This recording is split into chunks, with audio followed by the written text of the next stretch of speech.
the misrepresentation of African American men in film. African American men have been presented on the big screen many times for people of all color to see, but what is not shown is the truth about who these people truly are. Stereotypes and assumptions that have lasted decades have been carried out by white directors, and these stereotypes were placed right into the film industry. His mama named Clay, I'ma call him Clay. That's right. In early film history, it was rare to see any actual black men in film, as there was still heavy segregation throughout Hollywood, and that would last till about the 70s. In the early days of Hollywood, many films used what is known as blackface to represent African Americans in a comedic way. That's all you talk about is somebody. Well, that's all I do is talk about it. I don't ever get nothing. When actual black men were finally placed in the film industry, they were just shown as degenerative figures who took a step back in the evolutionary scale. In the late 30s, actor Stephen Fetchit was used to give all these hyperbolic stereotypes of being lazy, stupid, and inferior a mold, and it was seen as genuine comedic content. I can tell him I am Jones. Rave all you want, but tell him I'm so sure I ain't gonna open that door. Even in animation of the time, it was absolutely absurd, showing African American men as big-lipped, lazy pieces of filth. Fortunately, many of these racist animations eventually got canceled. As time continues, more and more representations of African American men are depicted in movie, and they are nowhere near the real thing.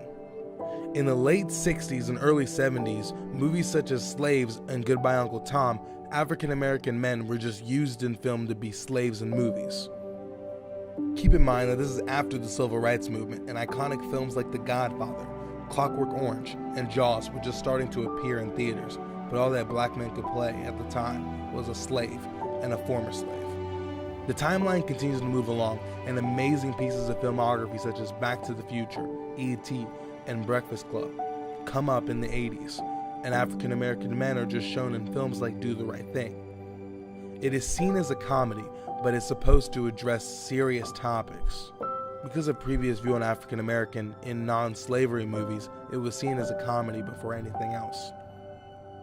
Portraying African American men as only inhabitants of the hood and low-class people all around.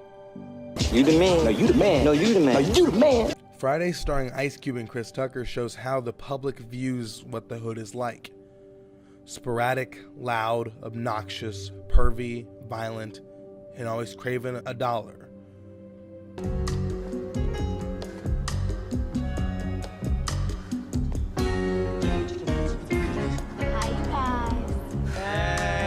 This puts African American people in a bind, and the neighborhoods they live in are seen as danger zones.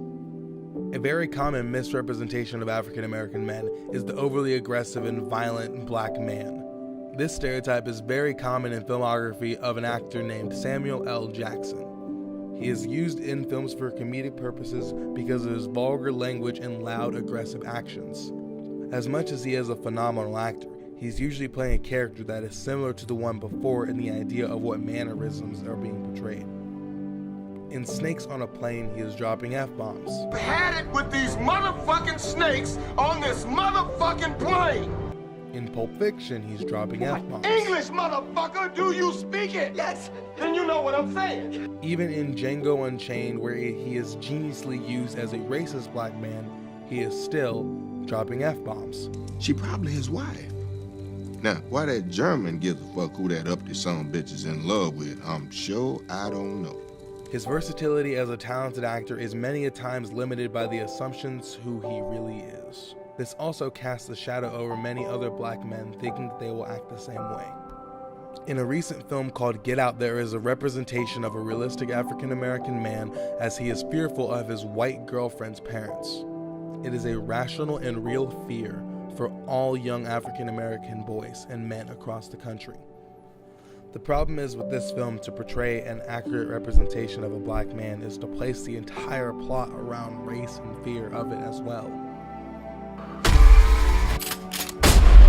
In recent years, movies with more diversity in African American men such as Black Panther and Moonlight, which won Best Picture, have been doing better than most films in the Oscars. My hope is that African American men can be used to their full potential on the big screen and shown in a realistic manner so that the world does not reflect a negative connotation of the entire group of people. It's not what I expected. What did you expect?